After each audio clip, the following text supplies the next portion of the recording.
Hi everybody, today I am going to be going over how to divide decimals by powers of 10. So in a previous video I discussed powers of 10 more in-depthly, and if you need to I would go ahead and review that, but just as a reminder I put up here at the top some examples of powers of 10. 10, 100, 1,000, and their equivalents, 10 to the first, 10 to the second, and 10 to the third are all powers of 10. But like I said, if you need that review, go ahead and watch that video. So when we're dividing decimals by powers of 10, our decimals are getting smaller. In this case, we might want to think about this as being $6.50 because technically there's an invisible zero back there. Or in this instance, it might be better to think about like a piece of fabric that's 6.5 feet, for instance, and you're going to cut that into 10 equal parts, right? That's essentially what this is doing. We're doing 6.5 divided by 10. So our number is getting smaller. Now, the simplest way to explain this to kids is that our number is going to get a tenth smaller, 10 times smaller.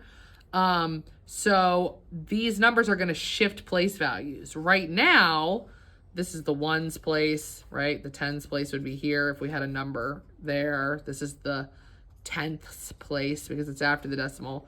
Our numbers are going to shift place values. And the easiest way to demonstrate this is to move the decimal. Now, the decimal in a number technically never moves. It always stays between the ones and the tenths. The numbers themselves moves in the place value, but neither here nor there. If you're dividing by 10, you're going to move the numbers over one place value. And that would look like moving the decimal, quote unquote, over to the left one time. That would result in 6.5 becoming 0.65.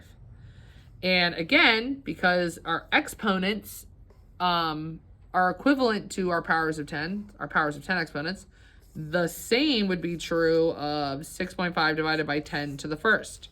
Because 10 to the first is just another nickname for 10, we would do the exact same thing. We would shift those place values one over, move the decimal one time, and get 0.65. In the instance that we have 6.5 divided by 100, or 10 to the second, we're going to be moving the decimal twice, right? And the trick is to look at those zeros to indicate how many times we're moving the decimal, or to look at the exponent to indicate how many times we're moving the decimal.